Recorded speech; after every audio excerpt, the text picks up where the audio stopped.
우리가 나중에 만약에 어떤 대화와 협상을 통해서 하나씩 맞춰가는 형태, 다단계 통일 방안이라든지 이런 걸 했을 때 우리가 동작동 현충원과 북한의 혁명 열사단을 동시에 존중할 수 있을 것인가?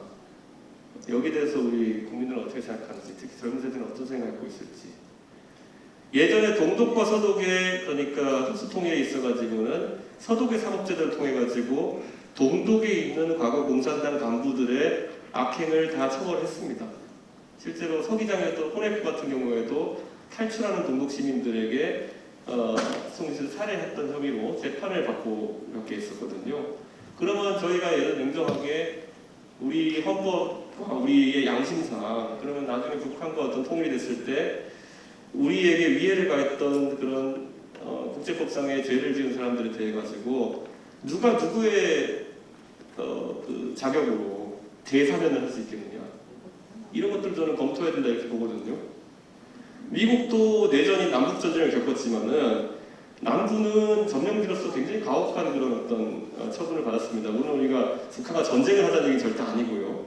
그런데 이 남북 분단에 있어가지고 북한 지역에 있었던 인권 유린이라든지 이런 것들에 대해 우리가 그러면 하하 웃으면서 그 사람들과 다 같이 교류할 수 있는 것인지, 이런 것들은 냉정하게 우리가 얘기해야 되고, 제가 개인적으로 젊은 세대와 이야기해본 바로는 용납 못할 것 같다는 사람들도 꽤 돼요.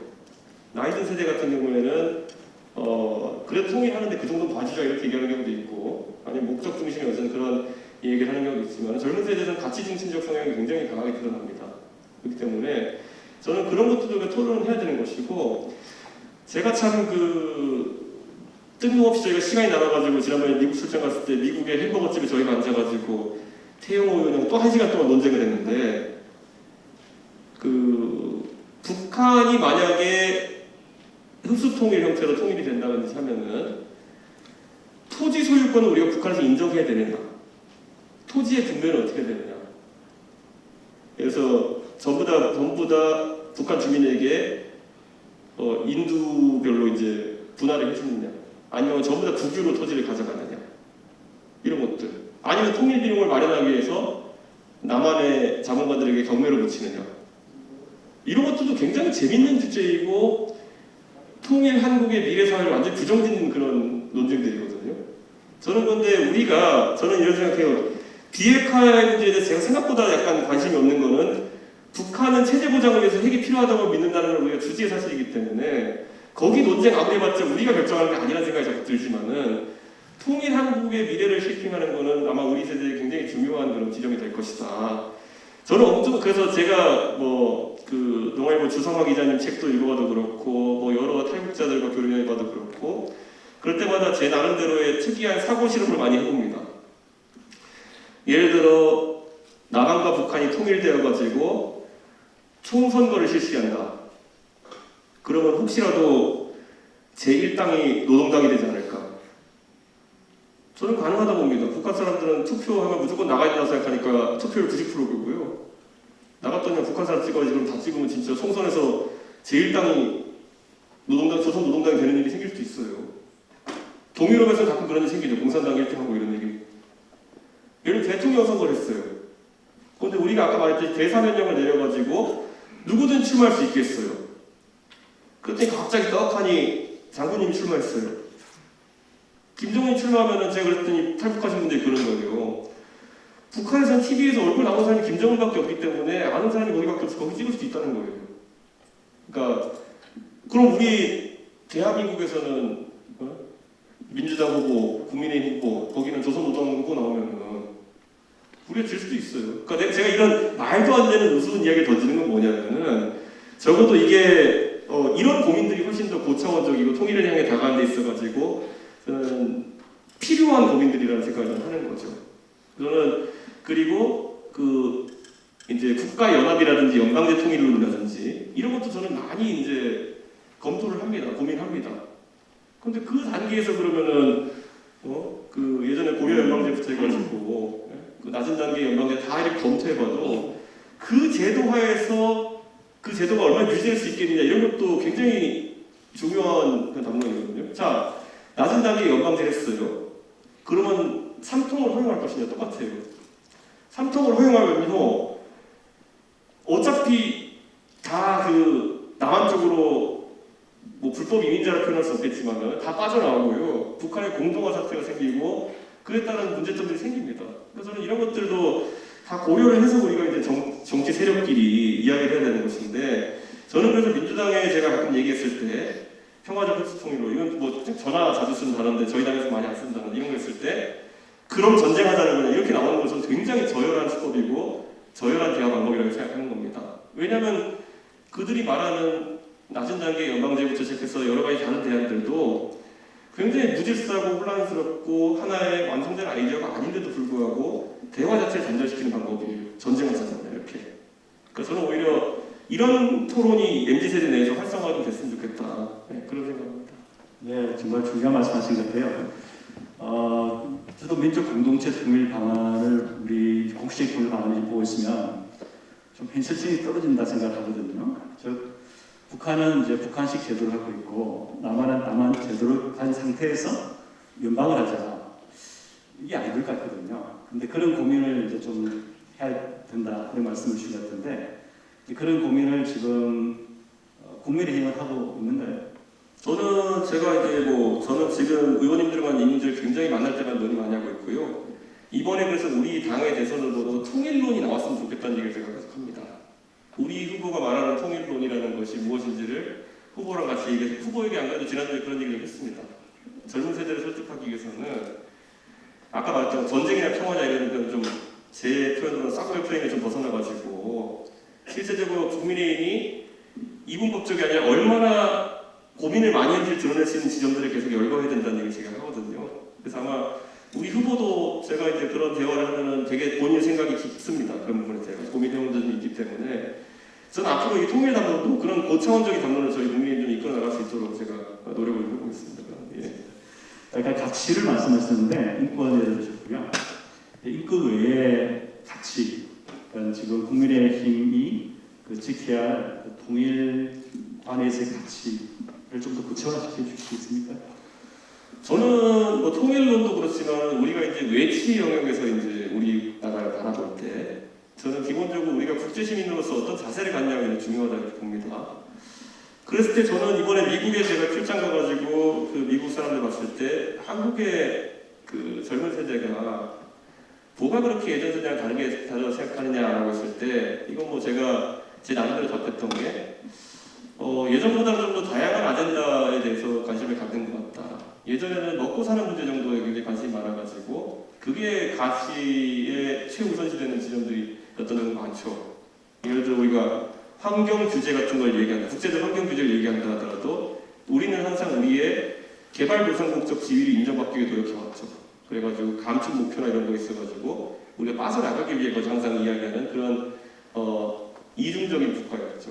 국제사회에서는 선진국인 척하면서 여러 가지 의무가 다가올 때는 거기에 대해 가지고 약한 모습을 보이는 이런 자세였다면은 저는 여기서 앞으로 한국이 좀 더 능동적인 어떤 그런 주체가 돼야 된다. 저는 이렇게 제가 이야기하는데 아까 인권 말씀하셨으니까 제가 2019년 8월에서 9월 사이에 홍콩의 홍콩 민주화운동을 이제 제가 방문한 그 계기가 있었는데 그 유일한 저를 그 당시에 굉장히 위험한 화염병이 난무하는 홍콩으로 가게 했던 딱 하나의 이유는 뭐냐면은 유튜브를 보고 있는데 그 홍콩의 시민들이 그 광동어로 번역된 임을 위한 행진곡을 부르고 있는 그 영상을 제가 봤어요. 저는 저거는 누가 가서 저거 부르자고 선동한 것도 아닐 테고 어떻게 저거를 다 같이 알게 되고 부르게 됐을까 했는데 그래서 가서 홍콩에 있는 사람들과 얘기해보면은 이미 대한민국은 동아시아에서는 민주주의에 있어가지고는 상당한 선진국적 지위를 확보했다고 밖에 생각하고 있어요. 그러면 그들이 그런 노래를 불렀다는 것은 자기들이 그런 노래를 불렀을 때 우리 한국이 그에 걸맞는 답을 해줄 거라는 기대를 가지고 좀 불렀다고 보거든요. 그런데 저는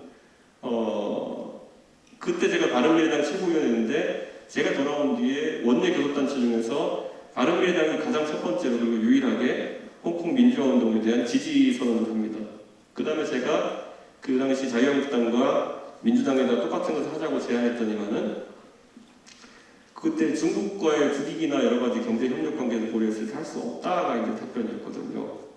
이게 이제 결정적인, 우리 잘 아시잖아요. 광주의 택시 운전사가 무슨 영화입니까? 우리가 이렇게 힘들게 민주주의 위해 싸우고 있을 때 힌츠페터라는 외국인이 와가지고 우리를 돕기 위해 가지고 촬영을 해가지고 해외에 진상을 알리게 해준 것을 그를 극찬하고 미워하는 영화 아닙니까? 근데 그 영화를 봤던 우리는 어디 가고 거꾸로 홍콩 사람들이 우리한테 힌츠페터의 역할을 해달라고 그러고 자기를 도와달라고 그럴 때는 경제적 가치를 내세운다는 거는 이율배반적일 수밖에 없는 그런 거죠. 저는 이제 우리 한국이 꼭 대북 문제뿐만 아니라 이 우리 가치의 충돌에 대해 가지고 스스로 부끄러워하기도 하고 해법을 찾아가야 된다는 생각을 합니다. 중국이라는 상대에 대해 가지고 어느 누구나 그렇게 두려움을 가질 수 있고 경제적인 협력 관계 때문에 고민할 수 있겠지만은 가장 비근한 예로는 중국과 가장 갈등이 심했던 나라가 호주입니다. 호주가 이제 굉장히 중국과 갈등이 심해가지고 통상 분쟁도 많았고 호주의 주요 수출품인 철광석과 석탄 같은 것들에 대해 가지고 중국이 어떻게 소비할까가 굉장히 영향을 끼칠 거라는 생각을 많이 했었는데 호주와 중국의 관계가 경색되고 관세가 늘고 해가지고 그런 호주산 원자재의 수입이 줄어들자 오히려 타격이 입은 건 중국이었죠. 석탄 수급이 불안정해지고 그래서 우리한테는 요소수 파동까지 나오게 되고 중국의 동북부에서 발전소가 멈춰가지고 전기 단전이 일어나고 우리나라는 갑자기 몇 년 만에 맑은 가을 하늘이 생기고 그러니까 이런 부수적인 효과가 이제 생기는 건데 저는 호주라는 국가가 본인들의 어쨌든 그런 전략 물자라든지 이런 것들에 대해 가지고 굉장히 냉정하게 판단을 하고 중국과의 관계에 있어가지고 인권이나 자유나 이런 가치를 내세웠던 것이 굉장히 큰 그 모멘텀의 전환이라고 봅니다. 지금까지는 중국의 금권이라든지 아니면 1대1로 같은 그들의 프로젝트라든지 이런 것들 때문에 많은 국가들이 거기에 얹히거나 아니면 거기에 묻어가면서 이득을 보려고 하는 형태로 대중국 관계를 설정했다고 한다면은 이번에 호주 같은 경우에는 완전 다른 형식으로 이번에 본인들이 하나의 지점 만들어낸 것이고 냉정하게 저희가 생각해보면 중국이 우리의 큰 소비 시장이기도 하고 또 중국에서 많은 걸 우리가 수입하기도 하지만은 중국이 예를 들어 첨단 전자제품 만드는 데 있어가지고 가장 두려워하는 두 가지가 있습니다. 첫째로 우리나라의 반도체 중에 반도체 수입의 중국의 반도체 수입의 30% 정도를 우리나라에서 가져가고 있고 실제로 우리나라에서 그런 반도체 수입이 중국 쪽으로 잘 되지 않으면은 그 중국도 본인의 전자제품 산업에 굉장히 큰 타격을 입게 되어 있습니다. 지금 그런 전략적 지점도 저희가 확인할 수 있는 것이고 호주 같은 경우에는 안보 동맹체 성격의 오커스라고 하죠. 오스트레일리아와 UK 그러니까 영국과 US까지 해가지고 미국까지 해가지고 핵 잠수함을 이제 호주에 사실상 이제 만들 수 있게 해주는 그런 안보 동맹체라든지 여러 가지 쿼드도 여러분 들어보셨을 겁니다. 인도 태평양 전략이 있어가지고 정부 공동체 파이브 아이즈 이런 것들 저는 이렇게 생각합니다. 중국과의 어쨌든 서프라이 체인이나 이런 것 때문에 저희가 경제에 있어가지고 두려움을 느낄 수 있는 거지만은 이번에 요소수 파동 같은 걸 보셨으면 알겠지만은 이번에 요소수 파동은 솔직히 중국이 마음먹고 우리 이렇게 고생시키려고 한 건 아니에요. 실제로 그들의 석탄 수급에 이런 게 좀 불안정해졌기 때문에 우리가 그 파생적인 어떤 효과를 입은 건데 그렇다 하더라도 애초에 이런 전략 물자의 수급이라는 거는 중국 제껴놓고라도 우리가 다변화하고 그리고 대비해야 되는 아이템량을 보여준 것이죠. 그렇다고 했을 때 그러면은 서프라이 체인 넓히는 것은 또 어떤 방법이 있냐? 친구를 많이 만들어야 되는 것이죠. 자 그럼 지금 냉정하게 문재인 정부 4년을 겪고 나가지고 전 세계 200여 나라가 있는데 우리나라 친구는 어느 나라일까요? 네. 우리나라 친구는 어딜까요?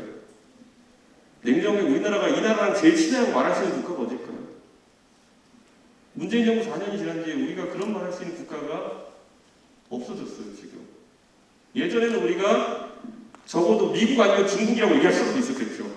지금 미국이 우리 과연 모든 문제에 우리를 위해서 이해관계 같이 해줄 친구일까요?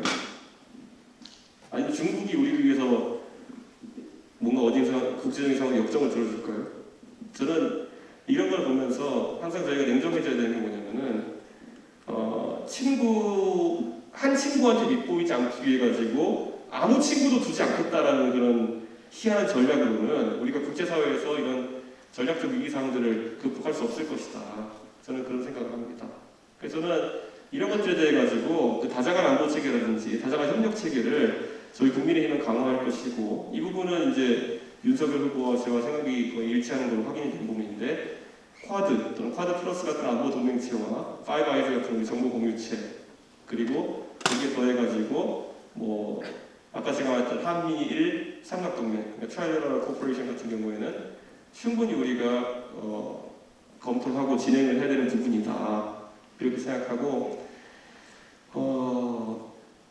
사드 때 보셨잖아요. 사드라는 것은 이제 우리 국민의 대다수는 알고 계시지만은 요격용 방어용 무기입니다. 무조건. 사드 미사일에 대해 가지고 사드를 공격용으로 사용할 수 없다는 것은 누구나 알고 있습니다. 그것은 날아가는 거 떨어뜨리는 것이고 예. 그것도 상승 단계의 미사일을 요격할 수가 없습니다. 하강 단계의 미사일을 요격하는 것이거든요. 그런데 중국이 여기에 반발하는 것은 말이 안 되죠. 그러니까 상승 단계의 미사일이 아니라 하강 단계의 미사일을 요격하는 것인데 중국이 왜 민감할까요? 중국이 한국에 미사일 떨어뜨릴 생각이 있는 건가요? 아닐 거 아닙니까? 결국에는 우리의 굉장히 방어적인 조치에 대해 가지고 저렇게 나오는 것은 우리 계속 떠보는 것이죠. 그렇기 때문에 그런 것도 냉정하게 대처할 필요가 있다. 저는 그런 생각을 하고 이제 이렇게 가다 보면 이제 우리 주자들이 우리 대선 주자들이 항상 좋아하는 또 전술핵 문제 나오고 이렇게 하는데 예, 저희가 핵 매니아처럼 돼버려가지고 제가 핵 얘기는 더 말하려고 합니다. 통일 담론에서 가치에 대해서 말씀을 주셨고요. 이제 또 국제 관계에 대해서도 말씀을 주시는데 이게 다 얽혀 있는 사이가 된 것 같습니다. 그래서 좀 연결시켜서 말씀 주신 것 같은데 이제 국제관계 이야기가 나왔으니까 하나 더 여쭤본다 그러면 산불. 이게 많이 이제 전파되셨지만 어떻게 하실 생각이신가요? 중국이 요구하는 산불에 대해서. 저는 이제 중국의 요구에 대해 가지고는 저희가 냉정하게 저희가 자치 우리 국가의 그런 어떤 자주권을 바탕으로 해가지고 모든 판단을 해야 되는 것이고 저는 기본적으로 그런 어떤 우리의 중국에 대한 관점 자체가 뭐라 해야 될까요?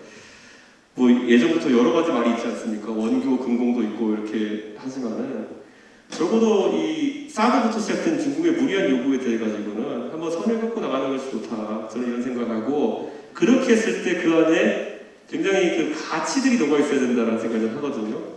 우리가 판단할 때 저한테 제가 정치 토론을 그렇게 많이 하면서 제가 했던 말 중에 왜 너는 10년 전에 말로 돌아가도 왜 네가 했던 말들끼리 그 조시가 국시가 충돌하는 것 같이 그런 상황이 발생하지 않느냐 이런 질문을 하는 분도 있어요. 그런데 그건 냉정하게 좀 굉장히 제 그냥 철학에 근거해가지고 시시각각 판단을 많이 내리는 편이거든요.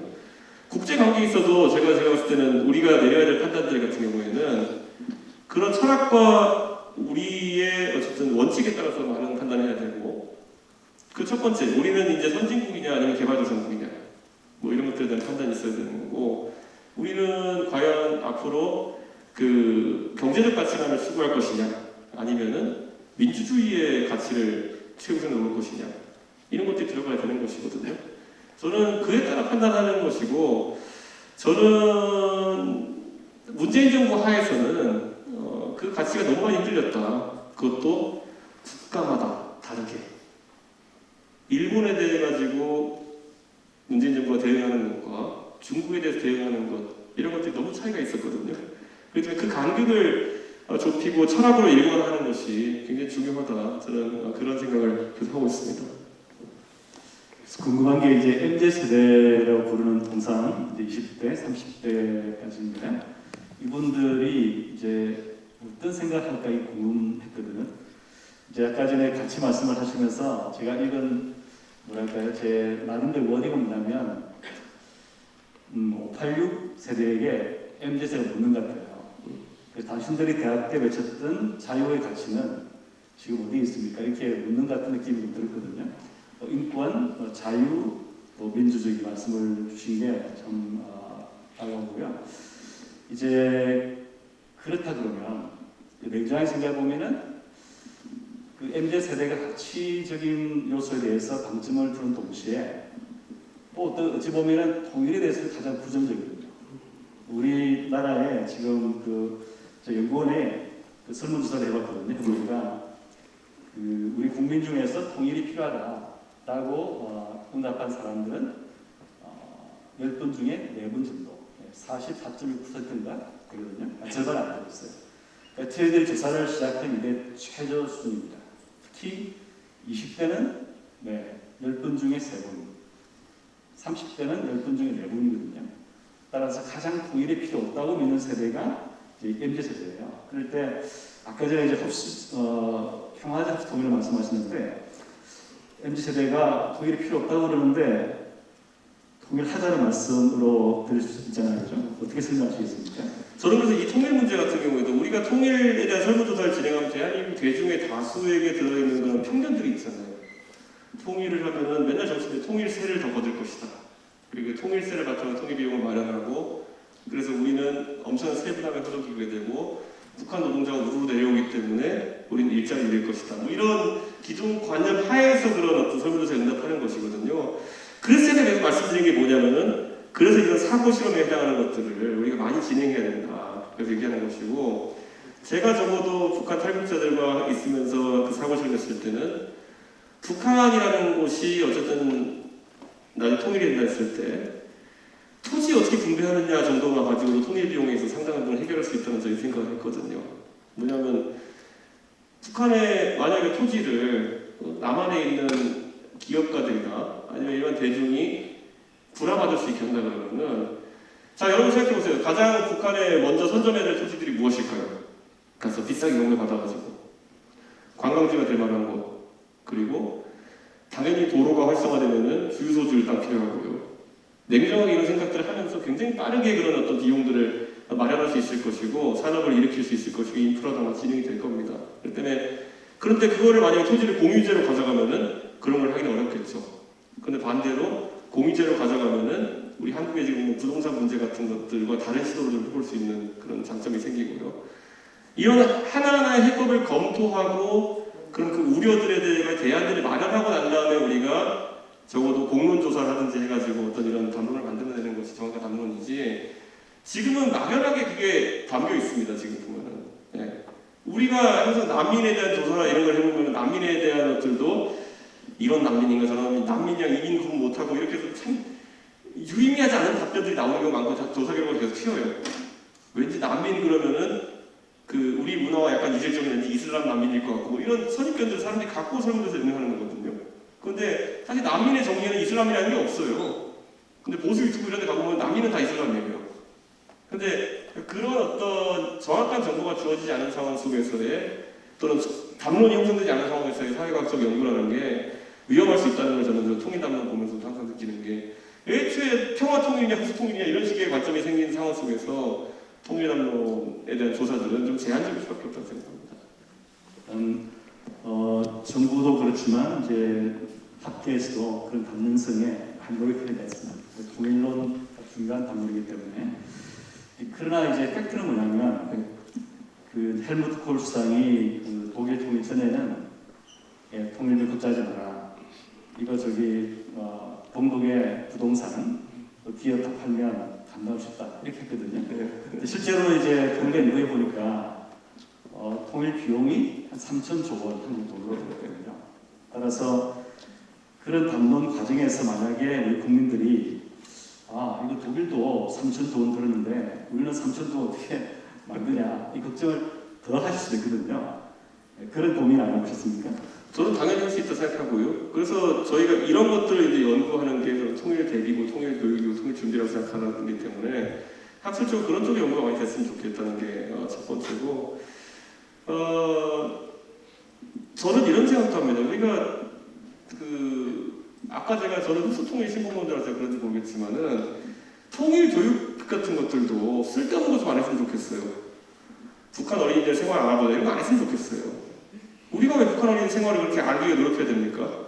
북한이 우리 생활을 알기 위해 노력해야 되는 거죠. 왜냐면 아까 제가 말했듯이 흡수통일의 단원에 따르면은 우리 체제로 통일이 돼야 되는 것이기 때문에 그들이 우리 사회제도를 공부해야 되는 것이고 자본주의 공부해야 되는 것이지 우리가 왜 주체세상을 공부해야 됩니까? 그러니까 거꾸로 그렇게 따지면은 통일 교육이라는 것도 우리 다 같이 사이좋게 잘 지내고 이런 그냥 남북 화해라는 네 글자를 통해 가지고 어느 때는 북한이 늑대로 나오고 어느 때는 이런 정도의 담론 갖고 할 게 아니라 굉장히 냉철하게 저희가 통일 교육에 대한 걸 오히려 이런 거죠.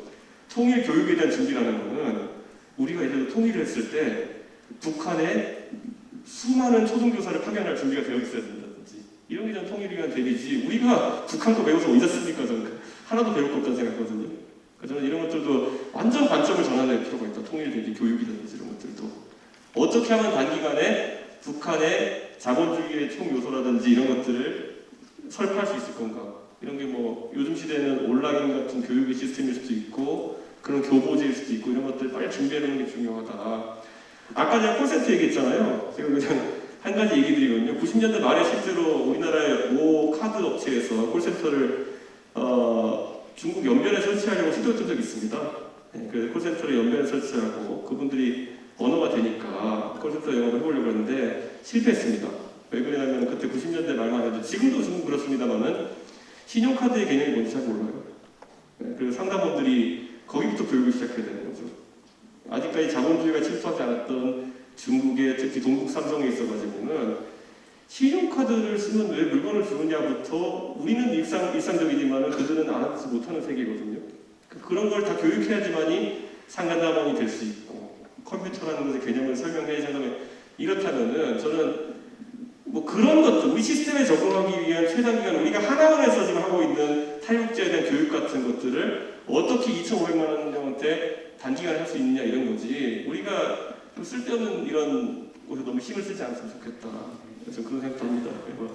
그 북한을 알기도 중요하지만 북한을 알리기, 북한에게 알리기도 중요하다 이런 말씀으로 그리고 이제 제가 알기로는 차전 이후에 그 미국이 이제 독일 사람들에게 일종의 가치관 교육을 했던 걸 알고 있어요.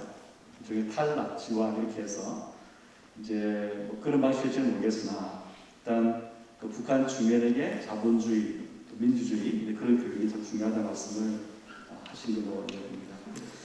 그 약간 이제 좀 그 작은 문제는 아닌데 이제 좀 긴급한 문제로 내려오면 지금 우리 정부는 종전선언하고 그 인도적 지원을 가지고서 일종의 비핵화 협상에 물꼬를 트고 싶다 하는 그런 정책을 펴고 있는 것 같은데 인도적 지원에 관해서 혹시 국민의힘 대표님 생각을 주고 싶은데요. 이 문제는 지금 미국도 크게 반대가 없는 걸로 알고 있거든요. 어떻게 생각하시는지? 저는 인도적 지원 문제에 있어가지고 백신 문제가 계속 얘기 많이 나오는데 백신 문제 같은 건 우리가 생산 여유가 확보되면 충분히 저는 보낼 수 있다. 저는 이런 생각도 합니다. 보통 이제 SK에서 만들고 있다는 그 국산 백신이라든지 이런 것들이 활성화됐을 때 할 수 있는 이야기겠죠. 지금 단계에서는 매번 성급하게 나오는 것이 좀 안타깝고 네, 기본적으로 우리가 비행기에서 산소 마스크가 떨어져도 항상 거기에 주의사항으로 나오는 게 뭐냐면 니 거 먼저 쓰고 애 거 씌워줘라 이거거든요. 당신이 안전을 확보한 다음에 옆에 사람 씌워줘라 이건데 이 코로나 확산세라는 것이 대한민국에서 완전히 안정화되기 전까지 바뀐 걸 지원한다는 것이 그렇게 좋아 보이지는 않습니다. 그거는 정치적 판단을 좀 해야 될 문제다 이렇게 보고요. 나머지 인도적 지원에 대해 가지고는 저는 충분히 할 수 있다는 입장이지만은 반대로 그럼 지금까지 북한에서 우리에게 좀 허용을 하지 않았던 그런 것들을 받아낼 건 있다. 적어도 북한 주민들이 우리나라에서 지원한 물품이라는 것을 어떤 상황에서도 알 수 있어야 된다. 그것 정도의 원칙만 지킨다면 저는 인도적 지원에 대해서는 큰 장애가 없을 것이라는 생각합니다. 그 가치랑 이어지는 문제일 수도 있고 또 실제적으로 좀 정치적인 문제일 수 있는데 대북 전단 금지법 이 이제 정부가 있지 않습니까? 이게 이제 유엔에서는 그 표현의 자유를 제약한다 해서 우려를 표명했고 이제 우리 정부에서는 접경 지역 우리 국민들의 안전을 보호하기 위해서다 이런 답변을 했는데 그 대북 전단 금지법 어떤 가치와 어떤 면에서는 실용적 사고의 충돌 지점이기도 하고요. 그런 문제 이런 문제에 대해서 혹시 국민의힘은 다르게 접근할 것인지. 저는 대북 전단하면 항상 떠오르는 웃긴 일화가 있는 게요. 2014년인가요? 그 저희 당에서 북한 인권운동을 제일 열심히 했던 의원이 이제 하태경 의원 아닙니까? 근데 하태경 의원이 갑자기 국회 기자회견장에 서가지고 뭐 발표를 해요. 그래가지고 저 지금 뭐 하나를 봤는데 하태경 의원이 갑자기 기상도를 꺼내 들었어요. 그래도 기상도를 꺼내 들어가지고 이렇게 탁 짚으면서 하는데 어제는 바람이 북쪽에서 남쪽을 불었다. 그런데 풍선 날리게 한 사람들 뭐냐? 거기서 날리면 전부 다 천안쯤에 떨어질 텐데 왜 거기서 날린 거냐? 이렇게 하면서 그 지적하는 기자회견을 했더니 저는 인상적이었어요. 저는 그래서 그걸 보면서 그때 하태경 의원과 이제 이야기를 했는데 그때 박상학 대표도 있고 이런 분들 그런 대북 전단 날리기 하는 분들이 물론 처음에는 선의를 갖고 이제 다 운영했던 것들이 대다수였겠지만은 최근엔 날리고 사진 찍고 그걸 바탕으로 이제 후원금을 모금하고 이런 것들이 오히려 주 업무가 되어버린 단체들도 있다는 얘기를 합니다. 그래서 저는 근데 그런 것들이야말로 어이가 없는 거거든요. 대북 전단이 북쪽으로 안 날아가고 남쪽으로 날아오면은 그건 쓰레기죠, 그거는. 그러니까 저는 그런 것들까지도 세심하게 살펴봐 저희가 상황문을 해야 된다 그런 생각을 하고 저는 그래서 일정 부분은 그 보여주기식 전단 살포. 원래 전단 살포라고 하는 것은 불시해야지 가장 효과가 좋은 겁니다. 바람은 북쪽으로 불고 있는데 어디서 날리는지 알 수 없어야지만이 그 보복 타격도 할 수 없고 이런 어떤 상황인데 오히려 우리 단체들 같은 경우에는 굉장히 요란하게 알리면서 우리 여기서 내일 날린다 이렇게 한 다음에 세레모니 하면서 날리는 경우 있거든요. 저는 이 두 가지가 그러니까 굉장히 좀 서로 우려되는 지점이 있다. 그러니까 저는 북한에 대해 가지고 자유로운 의사 표시를 하고 또 그리고 그 수단으로서의 대북 전단은 무조건 전 합리화되고 합법화돼야 된다 이렇게 저는 생각하고요. 다만 그것이 그 단순한 어떤 표현의 자유나 아니면은 그런 어떤 대북 계몽의 의지만 바탕으로 한 것이 아니라 다른 이유 때문에 다른 사람의 권리를 침해한다 그러면은 저는 그 부분은 다소 많은 제약이 가능하다. 예를 들어 이렇게 막 세레모니 하고 날리고 이런 건 좀 안 했으면 좋겠어요. 저는 날릴 거면 조용히 날리지 그거를 내일 우리 어디서 날리면 다 같이 모여주십시오, 돈 주십시오 이런 건 안 했으면 좋겠거든요. 그래서 저는 그런 것들에 대해서는 좀 단체들이 협조를 구할 수 있다. 하지만 대북 전단 자체를 금지하는 그런 법 같은 경우에는 저는 그건 완전히 그건 헌법에 위배되는 법이었다 이렇게 생각합니다. 네, 우리 그 북한 문제는 참 풀기 어려운 문제인 것 같아요. 이게 국제적으로 이렇게 있고 또 어떤 면에서는 북한이 다른 이웃과도 다른 우리 동포가 사는 곳이고 또 그러면서 통일을 바라게 되고 또 북한 비핵화문도 있고 참 복잡한 문제가 있는데 우리 아주 좋은 말씀으로 저희들에게 많은 기회 주신 것 같아요. 그러니까 MZ세대에 관해서 준비를 해봤는데 그 세대 간 통일 의식이 다르다고 하셨지 않습니까? 그 젊은 세대는 통일의 필요성을 적극 느끼고 있고 또 연세 드신 분들은 좀 더 민족적인 생각을 하시고 이 통일 의식의 세대 간 차이를 줄이는 것이 필요할까요? 어떻게 그게 가능할까? 그런 생각을 해봤습니다. 저는 자연스럽게 관점들이 이제 옮겨가지 않을까 이런 생각을 하게 되고 저는 민족주의적 색채나 아니면 그를 기반으로 한 통일로는 앞으로 좀 힘을 잃어가지 않을까. 다 통일의 당위성을 주장하는 형태의 통일은 이제 약해지지 않을까. 제가 아마 거의 마지막 세대일 겁니다. 통일에 대해 가지고 우리의 소원은 통일 노래를 부르면서 학교를 다니는 그런 마지막 세대일 것 같은데 저만 해도 그래가지고 저는 뭔가 제 뇌 환구 속에는 통일이 당연한 거다라는 의식이 자리 잡고 있어요. 근데 그게 서서히 이제 변해가는 과정 중에 있다. 저는 이렇게 보는데 저는 그것이야말로 세대별로 다른 담론을 형성해도 좋다 이렇게 생각합니다. 통일에 대해 가지고 꼭 한 가지 담론으로 사회가 흘러갈 필요는 없다. 다만 세대별로 특성은 명확하게 다를 것이다 이렇게 보는 것이고 저는 당장 비핵화 담론에 대해서도 전쟁을 겪은 세대와 전쟁을 겪지 않은 세대가 가지는 두려움과 공포는 약간 다를 것이고요. 저는 이런 것들을 다 감안해가지고 세대별로 좀 층위가 다르게 이제 이런 담론이 형성되는 건 자연스럽다 이렇게 보고 억지로 너무 하나를 의식화해서 강요하려고 하지 않았으면 좋겠습니다. 하지만 적어도 그 아이디어가 다르고 의견이 다르기 때문에 논쟁은 좀 가지고 자주 좀 있었으면 좋겠습니다. 제가 말씀드린 것처럼 체제를 인정할 것이냐 아니냐 아니면 위협을 줄이기 위한 통일 그 자체에 목적을 줄 것이냐 뭐 이런 것들에 대한 거는 당연히 그러면 그 시기에 주가 되는 세대가 그 담론을 이끌어서 통일에 가까워지겠죠. 그러면 그 민족이라는 그 방점이 조금 약해지면서 하지만 아까 말씀에 통일론, 평화적 통일 말씀하셨는데 그런 민족이라는 것이 이 통일의 주동력이 되지 않으면 어떤 것이 아까 말씀하신 통일론의 엔진으로 작동할 수 있겠습니까? 저는 적어도 북한이랑 우리가 뭐 서로 이제 60년 동안 분단을 통해 가지고 60년 아니지 거의 이제 80년, 70년 가까운 분단을 통해 가지고 문화적 동질성이 많이 사라져가고 있다는 생각을 합니다. 근데 우리가 어쨌든 국제 경제에 있어 가지고 동일 언어를 쓰는 동일 블록이라고 하는 것은 굉장히 큰 시장이라는 생각을 합니다. 예를 들어 우리가 어떤 문화 상품을 만들어도 4천만, 5천만 명이 보는 상품과 8천만 명이 보는 상품은 가치가 다르다 저는 이렇게 봅니다. 왜냐하면 우리가 대한민국에서 좋아하는 컨텐츠를 북한에서 좋아할 가능성이 높다고 봤을 때 같은 컨텐츠에 대해 가지고 무조건 총 매출이나 총 어쨌든 그 파이가 1.5배가 커지는 것이거든요. 저는 이건 대한민국 경제에 큰 기회가 될 수 있다. 저는 그런 생각을 합니다. 그렇기 때문에 그런 관점에서도 통일에 대한 어떤 어드밴티지라고 할 만한 것은 존재할 수 있다. 저는 이렇게 보고요. 그러다 보니까 우리 같이 뭐 분단에 대비되는 경우 통일은 안 하지만은 EU나 아니면 여러 블록들이 그 사상과 어쨌든 그런 정서를 공유하는 그룹들끼리 경제 블록화를 시도하지 않습니까? 그래서 EU 같은 경우에는 사실 상당한 수준의 통합을 이뤄나가고 있었고, 그러니까 저는 그런 것처럼 우리와 북한과의 관계도 결국에는 경제 블록으로서의 의미도 있을 수 있다, 저희가 그렇게 생각합니다. 이 경제 블록은 그 통일로 되는 과정에서의 그 경제 블록 말씀하시는 건지 아니면은 통일의 결과로서 독일처럼 하나의 경제 공동체 되는 것을 말씀하시는 건지. 저는 과정 중에서 동기가 될 수 있는 부분이 있다 이렇게 봅니다.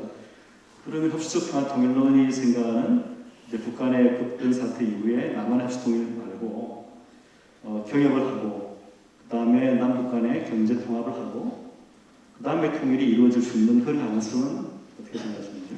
저는 그렇게 갔을 때 약간 이런 거죠. 예를 들어 그 우리가 경협을 통해 가지고 북한이 진짜 경제 상황이 호전되고 이러면은 거기에서 북한 주민이 어떤 판단을 할지 약간 궁금하긴 합니다. 우리 장군님께서 산업을 진행시켰다 이게 될 것인지 어떤 식으로 튈지 저는 솔직히 예측이 안 갑니다. 역설적으로 전 세계에 보면요 수많은 독재자들이 다 못하는데 일시적으로 경제적 상승이나 이런 걸 이뤄내가지고 오히려 집권의 어떤 힘이 더 강해지는 경우가 수도 없이 많습니다. 기름 팔아가지고 차베스 같은 엉뚱한 사람이 엄청난 인기를 구축하면서 정권을 유지했잖아요. 그런 것처럼 저는 경협이라는 것이 아까 말했던 것처럼 오히려 북한 전반의 경제적 어떤 그런 상승이라든지 이런 걸 가져오면은 우리가 생각했던 것과 다른 방향에 갈 수 있는 개연성도 충분히 있다. 지금 보시면은 우리가 과거에 우리는 산업화와 민주화를 단계별로 겪었지만은 중국은 왠지 그때가 된 것 같은데도 태동을 못 하잖아요. 저는 약간 그런 상태도 올 수 있다, 북한도. 뭐 그런 생각까지 하는데 저는 북한 같은 통제사를 제가 경험 안 해서 그런지 모르겠지만 어느 방향으로 튈지 잘 모르겠습니다. 그래서 아까 말했던 흡수통일론 방향으로 흘러가지 않을 것 같고 오히려 그러니까 우리 체제가 우리 안정화되는 길로 가게 되는 거 아닐까. 그래서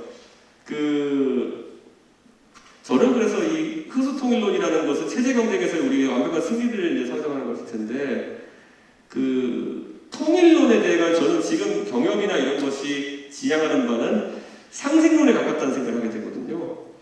북한과 대한민국이 상생하는 어떤 길로 가는 그런 상생론의 관점에 갈 때 상생하다 보면은 그럼 아까 말했던 것처럼 오히려 어떤 경제 통합이라든지 이런 쪽으로 다음 단계에 이루어질 수도 있고 그래서 통일론과 상생론은 좀 다르다는 생각을 합니다. 이거는 다양한 시나리오가 펼쳐질 수 있는 가능성에도 대비한다고 말씀하신 건데, 제가 이걸 질문을 준비하다 보니까 아마 이 질문을 좀 특히 좀 젊은 남학생들은 원할 것 같아요. 모병제, 군 가산점에 대해서 뭐 대표님 개인 생각도 좋고요, 아니면 국민의힘 어떤 견해 좋고요.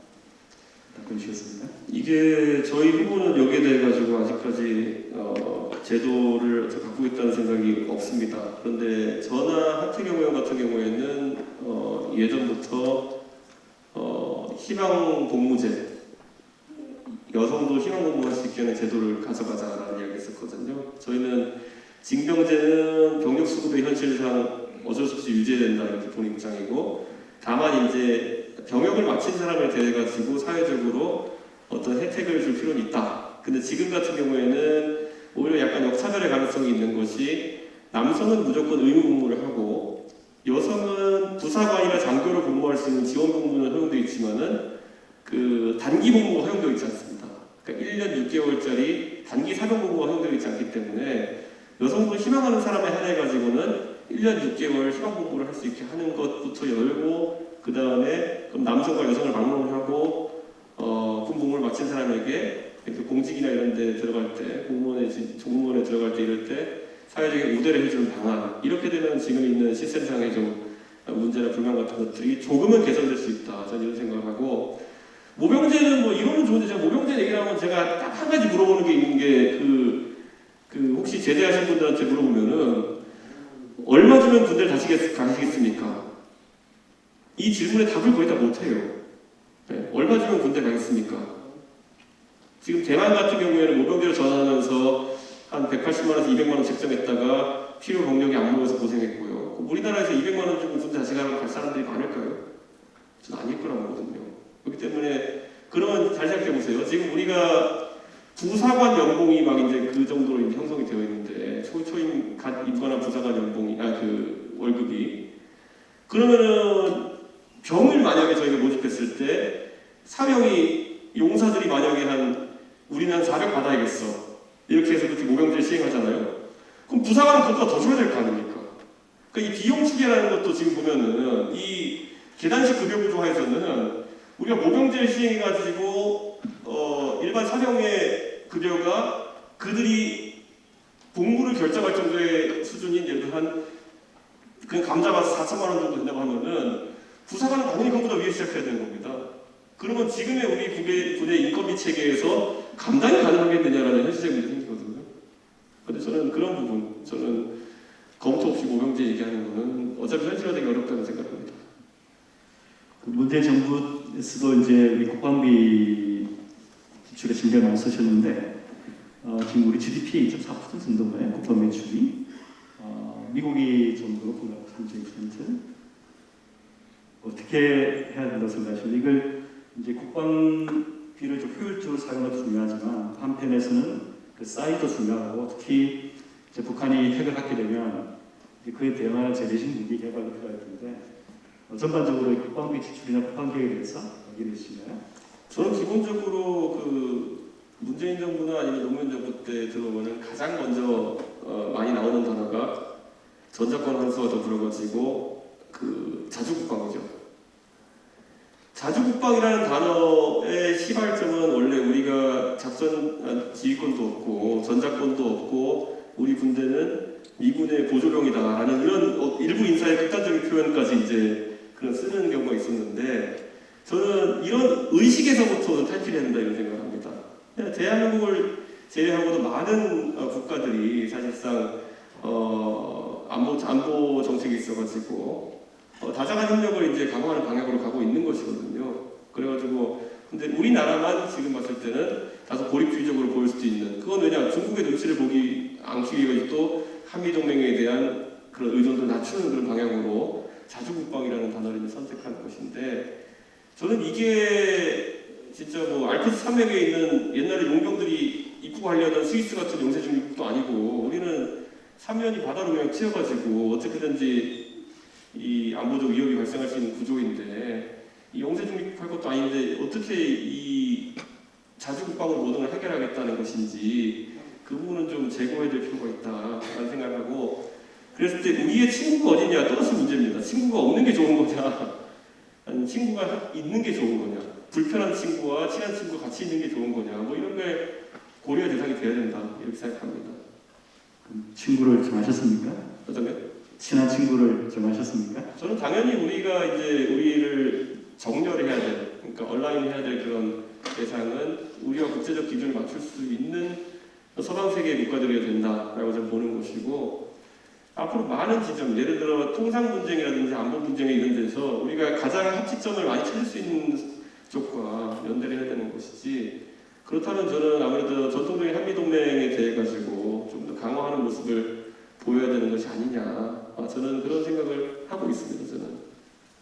최근 이제 나온 책을 보면 외교의 부활, 외교의 시대, 그래서 정말 외교가 중요한 시대다 이렇게 이제 전문가들이 많이 하고 있는데, 이제 국민의힘이 보시기에는 외교적인 문제에 관해서는 국민의힘이 더불어민주당보다 훨씬 잘할 것이다, 그런 자신감이 있으신가요?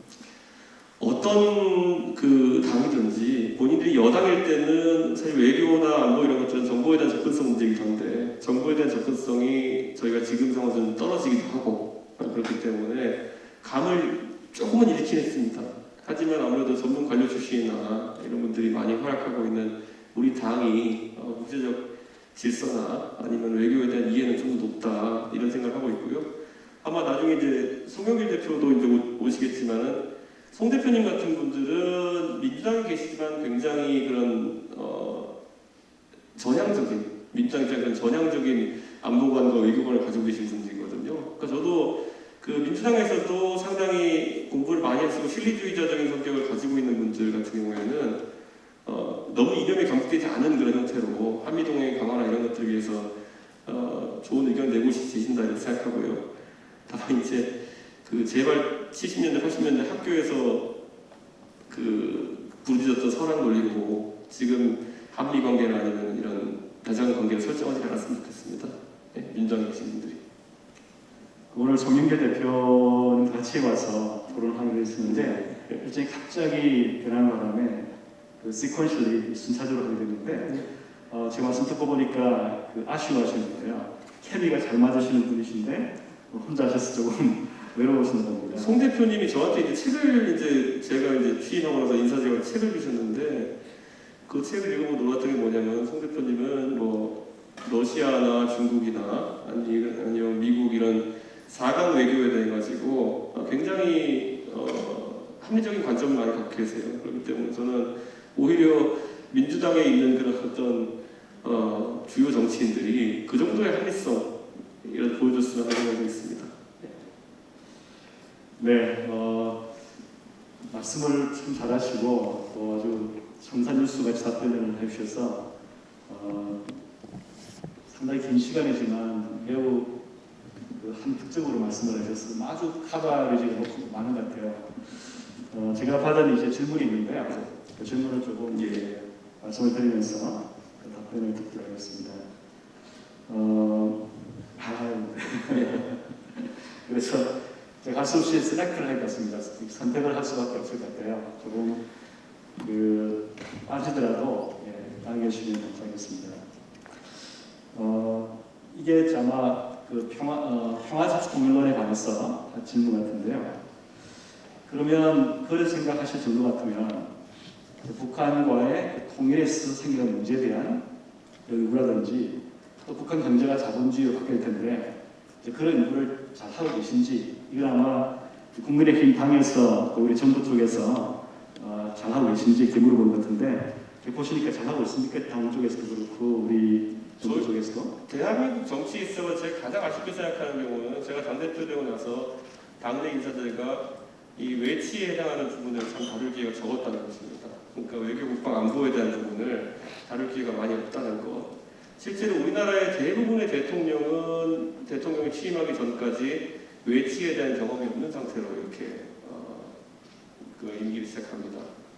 저는 이게 굉장히 국제적으로도 큰 문제다. 우리 대통령들이 뭐 제가 특정 대통령을 비난하고자 하는 게 아니라, 뭐 MB 정도 빼놓고는 다른 나라에 출장 가가지고 다른 나라 정상들이랑 뭐 이렇게 와인 마시고 이렇게 그 서성이는 사진을 보면은 혼자 멀뚱멀뚱 보고 있는 사람 되게 많아요. 근데 저는 이게 국제적인 경험과 감각의 부족이 그냥 드러나는 것이다 이렇게 생각하고, 제가 그래서 아까 계속 제가 태용 의원님과 조태용 의원님과의 그 출장을 이야기하는 것이 저는 굉장히 그게 새로운 경험이었어요. 그러니까 이분들도 대한민국 정치에서 맨날 국내 문제만 얘기하다가 본인들의 본업인 외교로 돌아가서 이런 얘기를 하는 거 너무 즐거워하셨고, 그런데 저는 앞으로 우리 국민의힘이 이런 부분에 있어서의 좀 공간을 넓혀 나가기 위해서, 국민의힘이 그래가지고 지금까지 항상 그걸 당내에서 자체 담론을 형성하지 못하니까 꼭 선거 때만 되면 비례대표로 외교관 출신을 영입하고 이런 방식으로 해결했었는데, 그거는 그러면 외교 관료들의 어쨌든 그런 생각을 그대로 받아들이겠다는 그런 관점이거든요. 정당이라고 하면은 당연히 행정부보다는 좀 더 열려있고 말랑말랑한 생각을 할 수 있어야 되는데 저희는 그게 좀 부족한 건 사실입니다. 그래서는 그 부분을 좀 강화해야 된다는 게 제 생각이고요. 저 스스로도 그래가지고 공부를 좀 하려고 하고 있고 저한테 그래가지고 당대표 마치고 나면 뭐 하고 싶냐 이렇게 질문하는 분들이 있다 그러면은 저는 진짜 해외에 가서 그런 어떤 국제적인 교류나 리더들과의 소통을 많이 해보고 싶다 이런 얘기를 제가 많이 하는 게 저요 솔직히 제가 나이가 37인데요 저 27살 때까지는 완전히 공돌이였고요. 네. 지금 10년 동안 정치하면서 국내 정치와 내치에 해당하는 것들 저 마삭하게 그래도 저는 제 나이 때에서 배웠다고 생각하는데 외치는 저도 완전 깡통입니다. 제가 이번에 미국 가가지고 미국 그 의원들이나 그 관련된 얘기하면서 느꼈어요. 진짜 깡통이구나라는 걸 느꼈고 이번에 KBS가 수신료 올려달라고 이렇게 하거든요. 국회에다가 제가 그래서 KBS 사장님한테 한 반 농담 쪽, 반 진담 쪽으로 얘기했던 게 뭐냐면 KBS 수신료 국민들이 반대하겠지만 나는 개인적으로 동의해 줄 수 있다. 이 조건들을 맞춘다면 첫째, 그 9시 뉴스 끝난 다음에 주말에는 그 대하 드라마를 꼭 사극을 틀어라. 네. 그거 진짜 저는 KBS마저도 사극을 안 만드는 현실에 대해 붕괴했어요. 그때 얘기했더니만은 그래도 저희가 준비하려고 있습니다. 그래서 이번에 뭐 최종 2만 원인가 나온다 그러더라고요. 네. 오케이, 이거 하나 됐다. 두 번째, 당신들이 국민 세금을, 국민의 준조세에 해당하는 수신료를 바탕으로 해가지고 여기저기 다니면서 찍은 모든 영상물을 아카이브화 해가지고 공개해라. 네. 그래가지고 젊은 창작자들이 당신들의 직접재산권을 돈 안 주고 쓸 수 있게 해라. 그러면 수신료의 가치가 빛날 것이다. 네. 이렇게 얘기했고 이제 뭐 그런 어떤 얘기를 했고 제가 이제 세 번째로 제시한 게 뭐냐면은 9시 뉴스에 무조건 국제 뉴스를 30% 이상 응급 변성해라. 저는 우리나라에서 누가 불질렀다는 게 그렇게 중요한 뉴스인가 궁금한데 왜 그게 KBS라는 공영방송에 9시에 나와야 되는지 모르겠어요. 전 세계 어느 나라에나 어느 시점에 딱 샘플을 잡아가지고 뽑잖아요. 그럼 어딘가는 미친 사람이 항상 있어요. 그게 샘플링만 그렇게 되는 건데 미친 사람이 불지르는 게 왜 이슈가 돼야 되는 거죠, 제가 봤을 때는. 그게 9시 뉴스가 취재할 가치가 있는 뉴스냐는 거죠, 그거는. 저는 그랬을 때 오히려 우리나라는 진짜 국제 뉴스는 KBS도 이게 시청률이 안 나오기 때문에 못 친다. 근데 시청률 생각하고 당신들이 KBS 운영하면 되겠느냐. 그만큼 우리나라 사람들의 국제사회에 대한 시야가 좁다는 생각을 저는 해외 나갈 때마다 느끼거든요. 기후변화 문제 같은 것들도 국제적으로 굉장히 중요한 문제인데 우리나라는 전혀 뉴스라인에서 다뤄지지가 않아요. 기후변화는 기후변화 자체로도 중요할 수 있겠지만은 국제적으로 어디 나가가지고 한국 사람들이 아는 촬영으로도 필요해요. 어디 가서 항상 이야기할 때 인권, 휴먼 라이츠 이슈, 그 다음에 기후변화, 클라이밋 체인지 이슈 이 정도는 그냥 밥 먹으면서 상식으로 얘기할 수 있어야지만 우리가 국제적인 대화가 가능한 것이고 저도 나가서 해외에서 교류하면 그걸 많이 얘기하거든요. 근데 우리나라 사람들 모르잖아요, 그거는. 그래서 저는 이런 것에 있어서도 좀 우리가 국제적인 관점을 키울 필요가 있다. 그런 생각입니다. 대표님은 미국에서 공부하셔서 뭐 외치 이렇게 하면 익숙하실 줄 알았는데 생각보다는 익숙하다 말씀하시는데 많은 또 분들은 외치는 이렇게 외교는 다 한다고 생각하시잖아요. 내가 다 생각했다고 생각하시는데 지금 그 대표로 이렇게 계시는 당도 그렇고 또 이런 거 마찬가지고 외교 쪽 공부를 하신 분들 아시잖아요. 근데 그런 면에서 혹시 걱정 안 하시나요? 제가 그래서 약간 아까 제가 대표 얘기 마치면 농담만 진담만도 제가 외치를 공부하고 싶다고 했는데 제가 우리 후보가 당선되고 난 다음에 제가 그 경선 숲길에서 저희가 이제 점심을 먹었는데 그때 제가 후보한테 그 후보님 나중에 대통령 되시면 제가 청탁 하나 하겠습니다 이렇게 얘기했어요. 그래서 뭐요 그래가지고 후보님 대통령 되시면 다른 거 하나도 필요 없고요. 저 대북 특사 보내주시면 안 되냐고 그게 있어요. 근데 저는 그런 생각을 해요. 그런 경험을 쌓을 수 있는 기회가 굉장히 중요한 것이고 그걸 할 수 있다는 사람들이 정치를 해야 된다 이런 생각을 해요. 제가 문재인 대통령에 대해 가지고 참 안타까운 점들이 여러 지점이 있지만은 이번 문재인 정부 들어서 물론 코로나 때문에 교류가 약간 불활성화되고 이런 것도 있긴 하지만은 가장 저는 문재인 정부에 대해서 아쉬운 게 뭐냐면 우리 대통령께서 해외 출장을 가셔가지고 뭐 10조짜리 원전을 팔아왔다. 아니면은 무슨 통상 협정을 맺어왔다. 무슨 뭐 어디에 판로를 개척했다. 무슨 건설 프로젝트를 수주했다. 이런 게 안 나와요. 보통 뉴스를 보면 그래서 어디 관광지를 방문하셨다. 너무 싫거든요, 저 그런 게. 저 그래서 적어도 그런 어떤 외치에 있어서 대통령이 역할을 할 수 있는 나라, 그게 중요하다. 사실 내치는 그냥 제가 한 10년 동안 안에서 본 바로는 의외로 그게 대단한 것도 싸우는 것들이 아니에요. 이거는. 예. 우리 2016년부터 주요 쟁점이 됐던 2015년부터 주요 쟁점이 됐던 거 보면은 전부 다 이념적인 것들이죠. 보면은 아니면 제도에 대한 좀 약간의 수정들, 예? 역사 교과서를 뭐 국영화할 것이냐, 국정화할 것이냐, 아니면 지금까지 둘 것이냐, 아니면 선거제도를 연동형 비례대표 할 것이냐 말 것이냐. 이것 때문에 1년씩 싸운다는 게 말이 됩니까? 얼마나 비생산적입니까? 이게 보면은 그 그냥 게임의 룰을 정하는 정도인데. 그에 비해서 외치는 우리가 네트로 얻어올 수 있는 게 굉장히 많습니다. 순으로. 그렇기 때문에 저는 외치가 오히려 국가 정치의 근본이 되는 생각하는데 참 안타깝습니다. 네, 이게 국제관계 전공하시는 학생들은 굉장히 고무적인 그런 말씀을 해주셨습니다. 이 질문은 좀 철학적인 질문 같기도 한데요. 그 상호주의 원칙을 견지한다 하더라도 평화를 해치지 않는다는 가정을 이제 해달라 하는 말씀을 하시는데, 그러면 그 대표님께서 정의하시는 한반도의 평화, 남북 간의 평화는 어떤 의미인가요? 이렇게 질문을 주신 학생이 있습니다. 저는 평화라고 하면은 지금 우리가 80년 동안 누려왔다 저는 생각합니다. 그리고 70년 동안 그 한국전쟁 이후에 실제로 여러 가지 뭐 군사적 충돌들은 있었지만은 그것이 햇볕 정책을 한다고 해가지고 딱히 군사 충돌을 적었던 것이도 않고 상호주의에 입각한 대북 정책을 펴준다 해서 충돌이 더 많았던 것이도 않고, 그렇기 때문에 저는 그건 항상 비슷비슷하다. 저는 이런 생각하기 때문에 저는 상호주의적 대응이라는 것이 오히려 평화를 해친다 이렇게 보지 않습니다. 오히려 어떨 때는 평화에 대해서 위협이 되는 행동에 대해서는 좋은 게 좋은 거지 않으면 보다 강하게 대처하는 것이 장기적으로 좋은 효과를 나올 수 있는 것이거든요. 미국은 그래가지고 그런 역사를 몇 개 국민들이 기억하고 있죠. 가장 대표적인 것이 쿠바 미사일 사태 같은 것들이죠. 그러면 쿠바 미사일 사태 같은 경우에는 한쪽의 위협에 대해 가지고 같이 위협을 에스컬레이션 시켜가지고 그걸 해결한 정확한 사례거든요. 그렇기 때문에 저는 상호주의라는 것이 물론 정확히 쿠바 미사일 사태 같은 걸 이야기하는 건 아니겠지만은 우리도 할 말은 한다라는 것이, 아니면 우리도 대응할 것은 대응한다라고 하는 그 원칙 자체가 평화에 가져다 줄 의미가 좀 크다, 이런 생각을 합니다.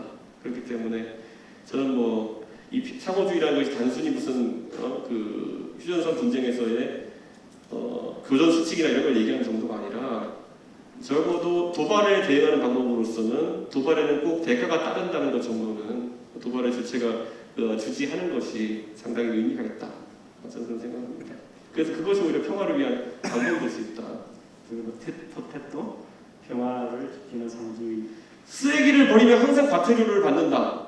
이것만큼 쓰레기를 버리지 않게 하는 그런 저해 요소는 없습니다. 쓰레기에 대한 계몽교육보다 더, 아니면 쓰레기를 버리지 마세요라는 캠페인보다 쓰레기를 버리면 무조건 너는 과태료를 받는다. 이러면 절대 쓰레기 안 버리죠. 너는 음주운전하면 무조건 걸릴 것이야. 이건 음주운전에 강한 억제가 되는 것이죠. 그런데 확률론으로 가게 돼가지고 음주운전 했더니 100분의 1의 확률로 걸리다. 이거는 다른 잘못된 시그널을 받을 수 있는 거기 때문에 상호주의 원칙이 있어가지고 그 티포텍과 같은 전략은 유효합니다, 상당히. 네, 학생은 굉장히 공부를 많이 하신 것 같아요. 네.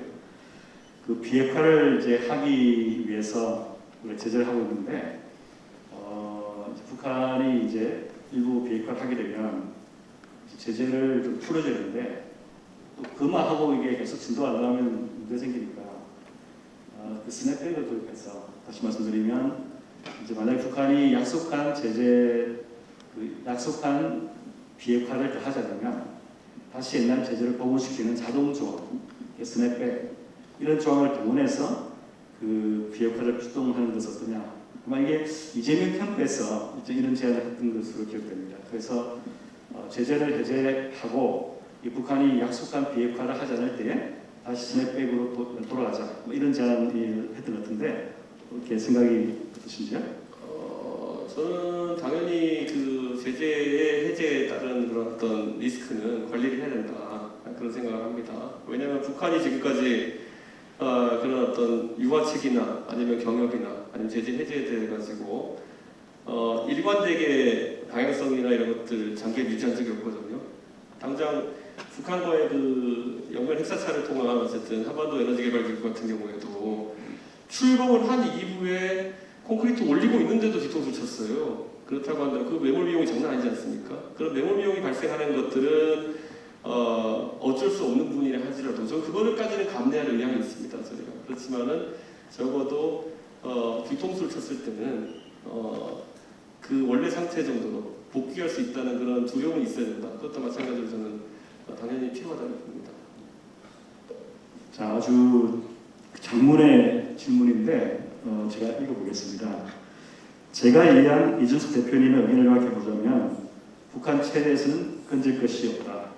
그 체제 우위를 통한 흡수 통일만이 유일한 방법이다. 이렇게 말씀을 하신 것 같은데 그럼 흡수 통일을 하게 되면 통일로 가는 가장 비싼 방법이 아니겠느냐. 다시 말씀드리면 이제 MZ 세대들도 통일도 싫고 북한의 비용 드는 거 싫다 이렇게 이제 말을 하는 것이 이제 MZ 세대의 많은 분들이 말씀하시는데 이 대표님께서 말씀하신 통일로는 북한에 대해 가장 돈을 쓰기 싫어하는 사람들을 데리고 가장 비싼 값으로 통일을 구매하자는 거 아니냐 이런 이제 질문을 하셨습니다. 아주 흥미롭고 정치의학과학생의 질문인데 중요한 질문 같습니다. 다시 한번 그렇게 저는 이미 아까 말했던 그 세제 붕괴에 따른 어떤 평화적 흡수 통일론이라는 거는 결국에는 우리의 인내를 상당히 요구하는 부분이 있긴 합니다. 하지만 적어도 들쭉날쭉하지 않는다는 그런 어떤 스탠스를 가져가는 것이겠죠. 그리고 저는 이것에 대해서 비용이라는 표현을 어떤 부분에 방점을 둬서 말씀하시는지는 제가 파악하기 어렵지만은 적어도 저는 그거는 감내할 수 있는 시간적 비용이다 저는 봅니다. 예를 들어 우리가 그 인내를 통해서 기다리는 동안 우리의 국방비 지출이라든지 이런 것들은 고정적인 지출이 있겠지만은 적어도 우리가 뭔가 신규 투자나 이런 것들에 대해 가지고 많이 고민할 필요는 없는 부분이고 오히려 우리가 어쩌면 통일의 그날을 위해 가지고 할 수 있는 좀 우리의 내재적인 준비들, 그러니까 내재적인 준비라는 아까 말했던 것처럼 통일의 그날이 왔을 때 데이 1부터 어떻게 해야 되느냐, 뭐 이런 것들을 이제 이야기하는 것이거든요. 그래서 저는 그런 측면을 봤을 때 그 오히려 그러니까 시간 비용으로 봤을 때는 그 우리가 하는 여러 가지 경제 협력이나 아니면 이런 것들이 북한 체제의 모순을 노정하는 시간을 오히려 연장시켜줄 수 있다는 생각도 저희 해야 된다고 생각합니다. 아까 말했던 것처럼 갑자기 경제가 살아나 장군님 덕분인가 이렇게 되는 순간부터 아까 말했던 베네수엘라에서 갑자기 우리가 좀 잘 사는 것 같아 차베스 화이팅 이렇게 되는 것으로 나오면 안 되는 거거든요. 그렇기 때문에 저는 그 시간 비용을 만약에 전제로 하고 그런 비용을 산정하는 것이라면은 오히려 그런 어떤 적극적인 어떤 개입을 통한 그런 교류나 아니면 협력 같은 것이 시간 비용을 더 늘릴 수도 있는 부분이 있다 저는 이렇게 생각합니다. 이게 이제 미중 관계에 대한 질문인데요. 가치 외교를 바탕으로 한미일 삼각 동맹 강화, 서구 동력국가들과의 안보 협력을 강화한다 이렇게 말씀하신 것 같은데 이제 중국의 인권 문제에 우리가 목소리를 내고 중국과 상대적 거리를 두게 된다면 중국의 보복을 이렇게 불러지지 않겠느냐. 이러한 시나리오가 현실화될 경우에 어떻게 국내 이해관계자들을 설득하고 또 피해받은 분들을 보상할 수 있을지 이런 질문을 드리겠습니다. 이렇게 생각하면 될 것 같아요. 우리가 이제 서방 국가들과 스탠다드를 맞춰간다라고 하는 것은 우리가 가장 대표적으로 생각할 수 있는 게 최근에서 화웨이 규제 이런 것이겠죠. 그들이 예를 들어 어떤 기준을 세웁니다. 예를 들어서 화웨이 제품에 있어가지고 백도어라인이 우려되기 때문에 우리나라의 5G, 5G 또는 5G 그 시스템 구축하는데 입찰을 제한하겠다. 이건 딱히 우리나라만 할 수 있는 얘기는 아니에요. 모든 국가들이 이렇게 이야기할 때 그의 보조를 맞춘다는 이유로 우리가 만약에 어떤 규제를 받는다면은 그건 우리 입장에서는 우리 국민들도 기분이 나빠져야죠. 다른 나라들이 전부 다 같이 5G 장비에 있어가지고 화웨이의 그런 어떤 구조적 문제점들에 대해서 지적하고 우리도 주권국가로서 그런 걸 우려할 당연히 주권이 있는데 그렇기 때문에 저희는 우리가 그런 안보 다자적 협력체 속에서 우리가 갑자기 돌출돼가지고 중국에 대한 개별적 규제라든지 이런 걸 하기 쉽지 않을 겁니다. 하지만 적어도 국제사회의 보편적 기준과 맞춰가는 노력을 하는 것에 대해서는 중국도 신중하게 반응할 수밖에 없습니다. 그래서 그런 정도의 다자랑의 관계를 원하는 것이지 제가 갑자기 저희가 반쪽에 선봉에 서가지고 이렇게 앞서 나갈 필요는 없다. 저는 그런 생각을 좀 하고 있습니다. 예를 들어서 가장 그날에 또 얘기 많이 나오는 것이 지적 재산권에 대한 어떤 스탠스 이런 게 있지 않습니까? IP에 대한 것들 같은 것도 그런 것들도 우리가 갑자기 뭐 중국에 우리만 어떤 요구를 한다 그러면 쉽지 않겠지만은 적어도 국제사회가 비슷한 기준을 요구한다라고 했을 때는 그에 맞추는 것만으로는 우리가 돌출되어서 보복받기는 쉽지 않을 겁니다. 그거는 우리 입장에서도 굉장히 그러면 기분 나빠해야 되는 것이고요. 그거는. 그러니까 산불 관련해서 만약에 다음 정부에서 산불에 관한 스탠스를 바꾼다 그러면 우리 정부가 그러면 중국 쪽에서는 보복하려고 하시겠죠. 특히 뭐 한미일 군사 동맹이라든지 또 미국 주도의 그 미사일 디펜스 시스템에 들어간다든지 이런 것들 아마 상당한 정도의 또 사드 추가 배치도 마찬가지고 그 반발을 사고 또 보복까지 불러일으킬 수 있는데 그렇게 해서 그런 의미에서 어떻게 접근하시는 것이 좋을 것 생각하시는지? 저는 아까 그 한미일 군사동맹이 만약에 산불에서 진짜 군사동맹 형태로까지 발전하는 건 우리도 국내 정치 하에서 진행하기 어려운 부분입니다. 그렇기 때문에 트라이더럴 코퍼레이션 정도의 수준에서 다만 쿼드나 파이브 아이즈 같은 안보동맹체에 가입하는 정도로 그것에 대해서는 제가 봤을 땐 중국이 본인들이 적시한 산불에 해당하는 것은 아니지 않습니까? 그때 그 부분은 회피할 수 있다 이런 생각을 하는 것이고 저는 사드 미사일 저희 사드 발사대 추가 배치 문제 같은 경우에는 저는 그 부분에 대해 가지고 우리 안보 상황에 대해 가지고 결국 우리 장소 제공은 미군이 디플로이하는 것이기 때문에 그 부분에 대해 가지고는 우리 안보 상황에 맞게 승인을 하면 되는 것이다 그런 생각을 합니다. 지금 이제 우리가 처음에 구상했던 그 다층 방어라는 것이 전부 다 앞쪽을 보고 이제 하는 거잖아요. 우리가 이제 사드 미사일 배터리를 보통 설치하게 되면은 성준은 어쩐지 북쪽 보고 배치합니다. 레이더도 그렇고. 그런데 이제 안보 환경이 변하면은 이게 어떻게 될지 모르는 게 SLBM이라든지 이런 북한이 개발하는 거는 남해안에 와서 뒤에서 쏠 수 있다는 거 아닙니까? 그런 거는. 그랬을 때는 우리가 지금 사드 논쟁을 하는 것이 약간 무의미해질 수도 있는 지점이 있습니다. 우리나라 삼면이 바다인데 바다 어느 방에서 쏠 수 있게 되면은 그 레이더의 배치각이라는 것이 의미가 없어지는 지점이 올 수도 있거든요. 그럼 거기서 우리가 냉정하게 그러면 사드를 진짜 4면 배치해야 되는 거냐? 아니면은 사드에 이제 더 이상 전략적 추가 배치라는 것이 효용이 떨어지겠구나라는 판단을 하는 것이냐? 이거는 우리 새로운 정부가 출범한 뒤에 냉정하게 판단해야죠. 어떤 것이 우리 안보에 유리한 것인가? 왜냐면 아까 말했듯이 사드의 추가 배치라는 거는 산불에 있어가지고 중국의 자극을 야기할 가능성이 높은데 그거 실용성이 없다 그러면은 그거에 대해서 우리가 너무 강하게 추진할 필요 없는 것이고 왜냐면 이제 북한이 이게 참 얄미운 게 보면은 앞쪽에 다 막아놓으려고 이렇게 네트 쳐놓으니까 SLBM 만들어 뒤에서 이제 때리겠다는 거 아닙니까? 이런 것들이 시시각각 변하는 것을 대응해가면서 저희 판단해야겠죠. 예. 경제 관련 질문인데 그 위중 무역 전쟁 속에서 이제 우리 값싼 노동력을 활용할 수 있는 북한 진출이라는 것이 그 중국 진출의 대체제가 되지 않겠나 하는 질문하셨는데 이제 물론 중국의 임금하고 이제 북한의 임금 차이는 아주 크겠죠, 그죠? 그렇지만 만약에 남북 관계가 개선된다 그러면 중국에 진출했다가 그 리쇼어링 하는데 그 북한으로 리쇼어링 할 수 있는 가능성 이걸 이야기를 하고 물어본 질문이 있습니다. 저는 북한에 있어가지고 오히려 그런 노동직약적인 공업산업이 다시 돌아갈 가능성이 높지는 않다 저는 이런 생각하거든요. 왜냐하면 우리가 거꾸로 그럼 리쇼어링을 얘기하기에도 우리나라에서 해외에 그렇게까지 뭐 노동직약적인 공장들이 이전하는 사례들 보면은 베트남 아니면 과테말라 이런 것들인데 저는 북한이 그것보다 경쟁력이 있을 수 있겠느냐라고 하는 건 또 의문이거든요. 그냥 사회 인프라가 전혀 구축되지 않는 상황이기 때문에 그래서 저는 너무 그렇게 성급하게 판단할 문제는 아니다 이렇게 보고 있고요. 제가 그냥 통일 논의할 때 이것도 제가 1시간 정도 통화했던 재밌는 주제인데 통일하면 저희가 북한에다가 52시간 노동제라고 최저임금을 적용해야 될까요? 저는요, 저한테 만약 물어본다면요, 당연히 해야 된다고 저는 얘기할 수 있어요, 저는 제가 갖고 있는 철학에 따르면은, 저는 흡수통일론이라는 거는 바로 그들이 우리 체제에 적응해야 되는 것이라 저는 생각하고 있잖아요. 그러면 저는 당연히 우리 체제에서 그들에게 요구하는 것들이 있고 그렇다면은 그들이 동일한 권리를 누릴 수 있게 해줘야 되는 거다. 저는 그렇게 생각해요. 그럼 저는 그런 측면에서 싼 노동력의 이점이라는 건 저는 그렇게까지 큰 전략적 요소로 보지 않는다는 것이겠죠. 그러니까 여러분들 한번 그냥 북한이 통일되면 싼 노동력이 생길까 이런 이런 그냥 그 교본화된 그런 고정관념에 벗어나가지고 아까 말했듯이 그런 걸 한번 검토해 보세요. 북한이 진짜 통일되면은 그 사람들이 싼 노동력이냐? 개성공단이니까 싼 노동력이지. 통일되면 싼 노동력으로 주는 것이 우리가 뭐 북한을 2등 시민으로 보는 것이냐? 철학적 문제가 결부되어 있는 것이거든요. 서독 동독 통일에서 그들이 이제 자기들이 배시 오시 이렇게 했던 것처럼 서독인과 동독인 간의 그 임금 격차나 이런 것들 때문에 오히려 조기에 좀 갈등이 많았던 것처럼 우리는 오히려 그걸 해소하기 위해 가지고 최저임금들 바로 단박에 적용해야 될 수도 있어요. 저는 봤을 때. 그럼 그랬을 때 그들의 또 꼬리에 꼬리를 무는 거죠. 그들의 생산성을 최저임금 이상으로 올려놔야지만이 그 체제가 유지 가능한 거 아니겠습니까?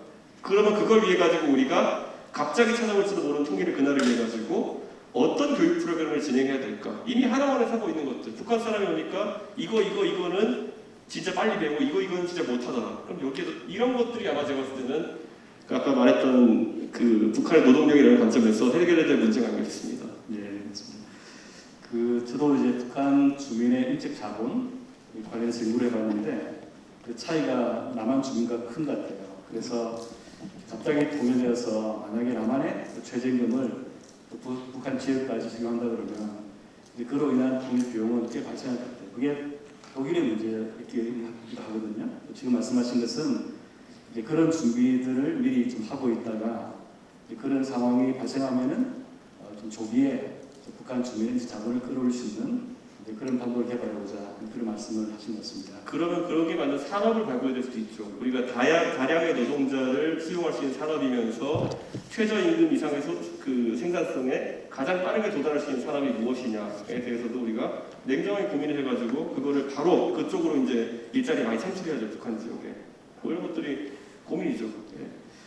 제가 시간이 없어서 여쭤보지 못한 것을 학생이 질문했습니다. 아까 한미일 동맹이라고 표현하시지는 삼각동맹이 있는데 그 군사동맹 아니다 말씀하셨지만 일본 관계가 사실은 중요한 문제 같아요. 그래서 우리가 지금 한일관계 생각해 볼 때 상당히 그 자산을 잃고 있다 하는 그런 생각하잖아요.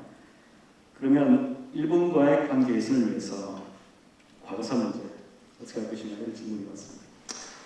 저는요 위안부 협상 때문에 제가 2015년에 위안부 협상한 다음에 그 결과를 놓고 그래도 지금 상황에서 최선의 협의를 한 거 아니겠느냐라고 했더니만 그 당시에는 박근혜 정부가 욕을 바가지로 먹고 있던 시절이라 가지고 엄청나게 제가 썰전에서 했던 발언 이런 게 캡처돼가지고 돌아다녔거든요.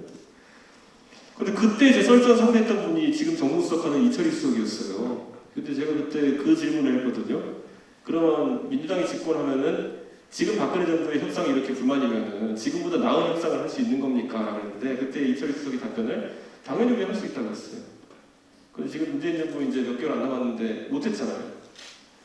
자, 저희는 이제 외교에 있어가지고 일본과의 관계에 있어서도 또 이것도 냉정한 접근을 할 필요 있는 것이 위안부 협상과 같은 경우에는 그 피해자이신 할머니들이 돌아가시는 동안 협상력이 급격하게 떨어집니다.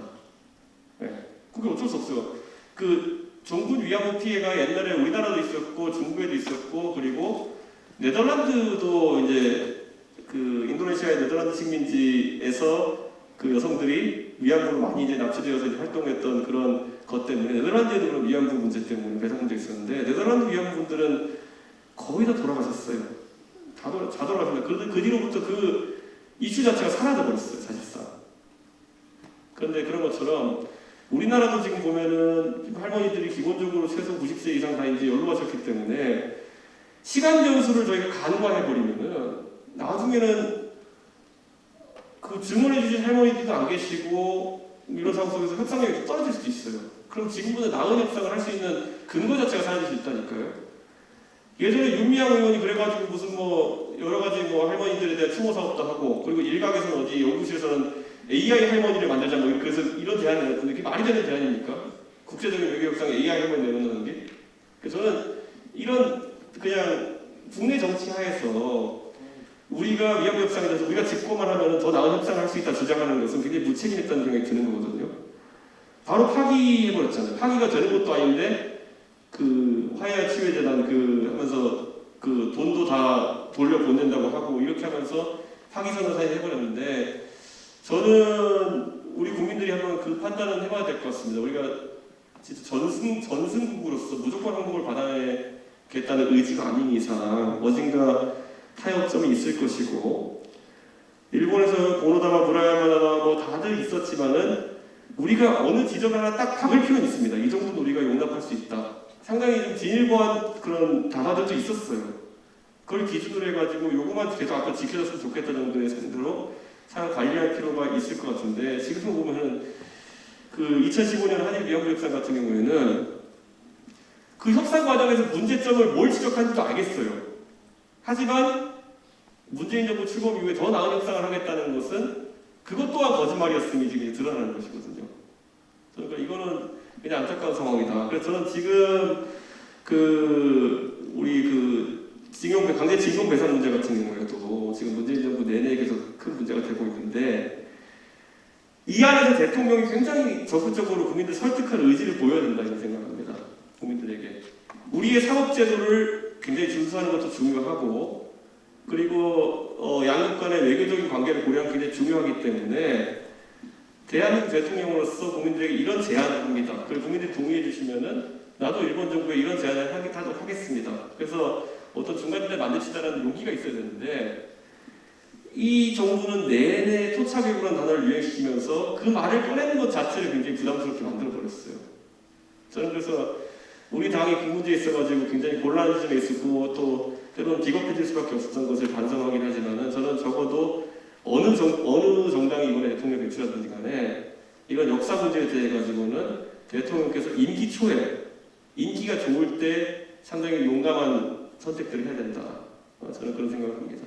국회에서는 그런 뭐랄까 공문과 소통 혹은 또 국민들에게 어떤 가이드를 드리고 또 합의점을 도출하는 작업에 좀 참여하실 생각 없습니까? 저는 당연히 국회에서 제안할 수 있다는 생각하고요.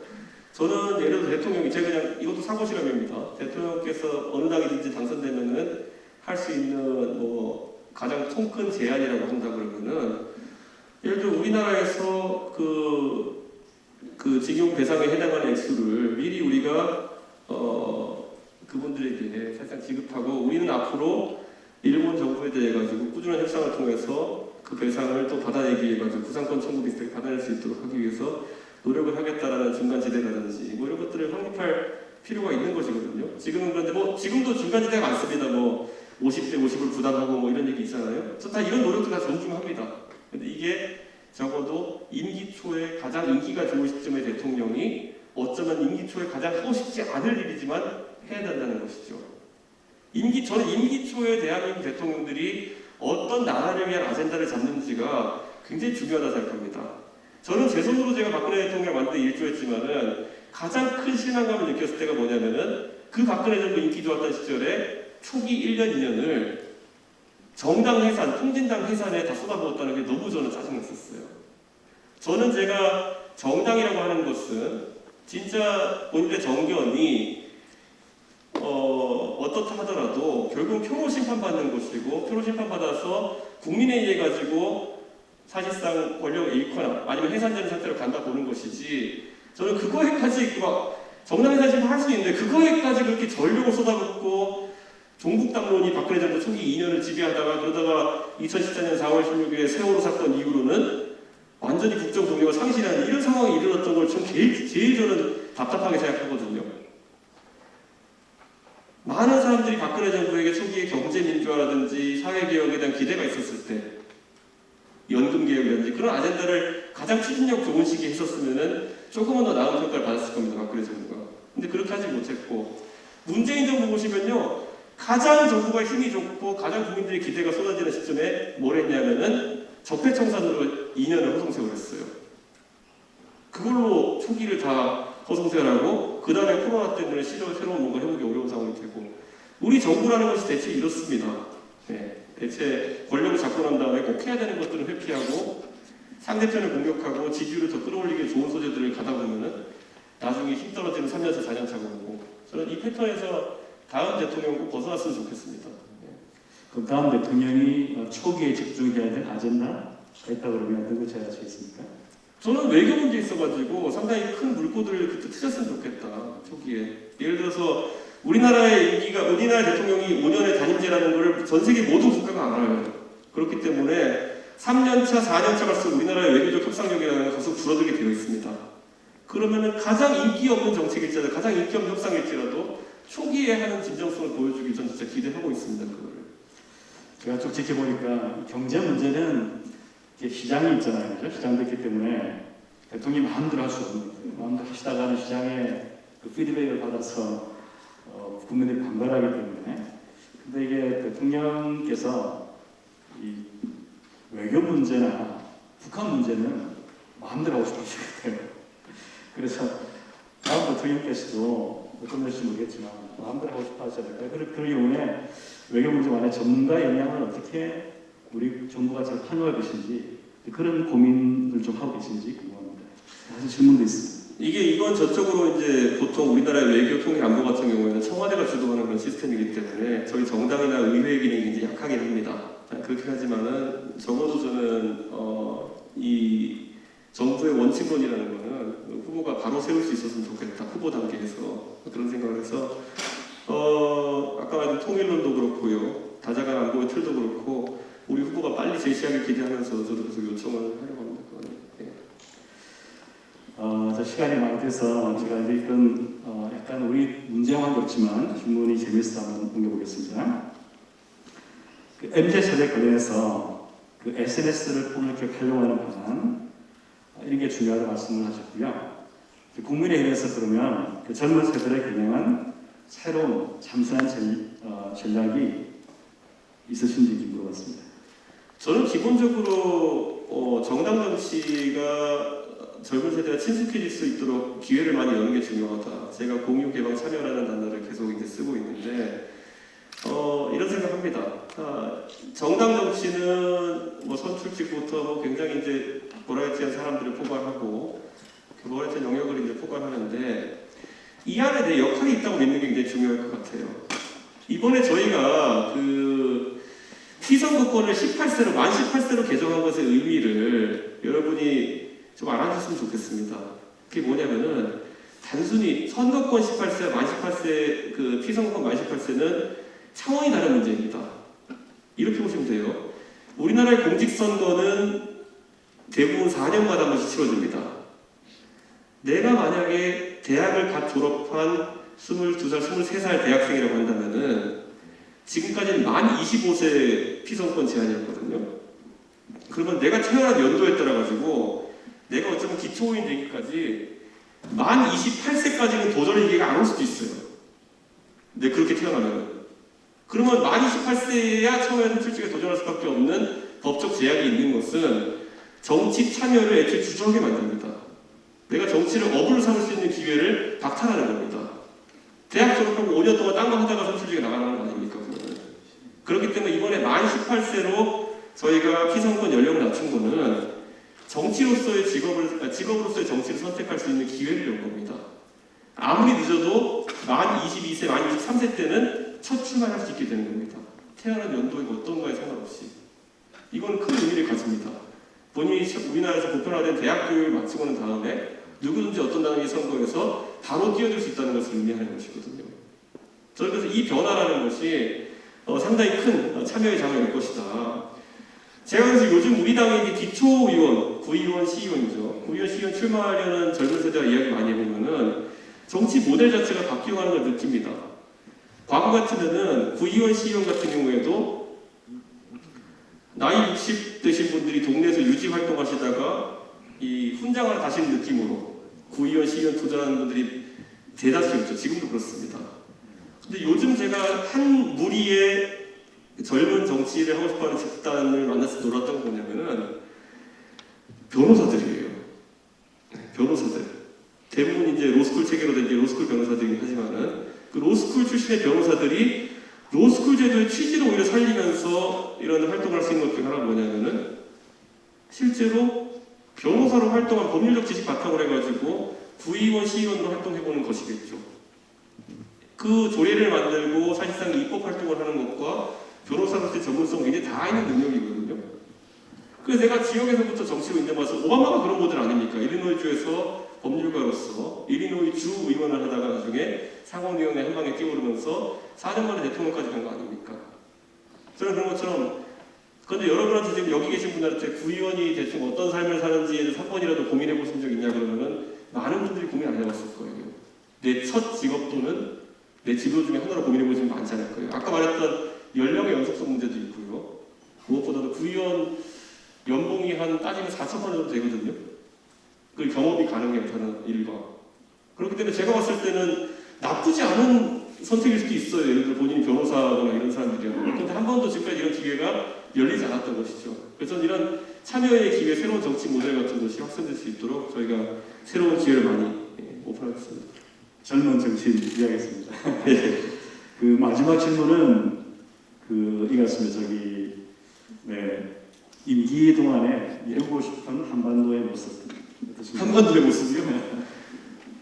제 임기가 2년인데 아까 제가 말했듯이 저는 김정은을 한번 만나보고 싶습니다. 옛날에 그래서 맞는지 틀린지 모르겠지만 누가 김정은 주메일 주소라고 그래서 저한테 보내줘가지고 그 이메일 보내본 적도 있는데 답장은 안 오더라고요. 근데 그건 왜냐하면 저는 약간 믿기지가 않아서 그래요. 그 김정은이라는 사람은 분명히 그 28살의 나이에 북한의 최고 지도자가 되어가지고 자기 아버지인 김정일이 그 사망하기 전까지 본인이 그런 삶을 살 거라는 것을 생각을 했을까요? 28살에 다른 사람들은 컴퓨터 게임하고 이렇게 하면서 아니면 뭐 삶 즐기고 이렇게 할 시간에 사실상 왕이 되어가지고 맨날 그 인민군복 입은 아저씨들이랑 술 마시고 이렇게 할 거라 생각했을까요? 저는 그러면은 저만 해도요, 제가 지금 이렇게 당대표까지 하고 정치할 거라는 걸 27살에 꿈을 안 꿨거든요. 26살에는. 그러면 저한테도 뭐가 당했다느냐면요, 밖에서 저를 보면은 정치권에 들어와서 10년 만에 굉장한 정치적 성공을 겪었다는 걸지 모르겠지만은 저는 제가 하지 못했던 것들에 대해서 굉장히 아쉬움이 많이 남습니다. 제가 프로그래머로서 준비해왔던 시간, 제가 회사를 하려고 노력했던 시간, 그런 것에 비해서 제가 그 영역에서 성과를 내지 못한 상태가 되면 굉장히 아쉬워거든요. 그럼 김정은이라는 사람도 마찬가지일 거라 봅니다. 그렇게 전 세계를 떠돌면서 서구적인 사상에 의해서 교육을 받아왔고, 그럼 본인도 분명히 아까 우리가 언급한 인권의 문제나 이런 것들에서 교육을 받았을 텐데, 그것을 반해서 사는 삶이라는 것이 행복하긴 할까? 얼마나 그런 어떤 외생적인 어떤 풍요를 느끼느냐와 관계없이 마음속에는 얼마나 그런 안타까운 마음이 있을까? 이런 것들이 너무 궁금한 거죠.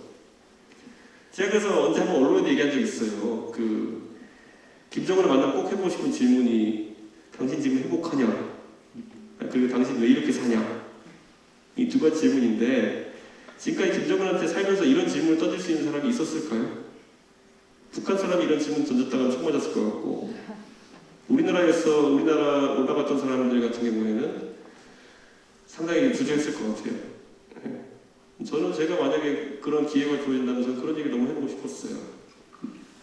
두 분이서 만나시면 굉장히 흥미롭고 또 재밌을 것 같습니다. 그거 보셨어요? 그 김정은 컴퓨터 쓰는 거 보셨어요? 북한에서 혼자 아이맥 써요. 그치 이상한 사람이라니까 제가 봤을 때는. 그러니까 그 아이맥을 쓰면은 김정은이 어디 프로그램 쓰겠어요? 제가 봤을 때는 아이맥을 쓸 수도 있어요. 네. 맥 혼자 쓰는데 누가 김정은을 위해서 북한에서 따로 프로그램 만들어주겠어요? 앱스토어 가가지고 아래하는 걸 쓸 수도 있어요. 그러니까 저는 김정은은 우리가 생각하는 것보다 굉장히 좀 특이한 사람일 수도 있다는 생각을 하고 물론 그의 악행에 대해 저는 항상 규탄합니다. 뭐 사람 쏴죽이고 이런 것에 대해서 항상 규탄하지만은 적어도 그에 대한 접근을 다르게 해볼 필요는 있다는 생각을 합니다. 현장에서 질문을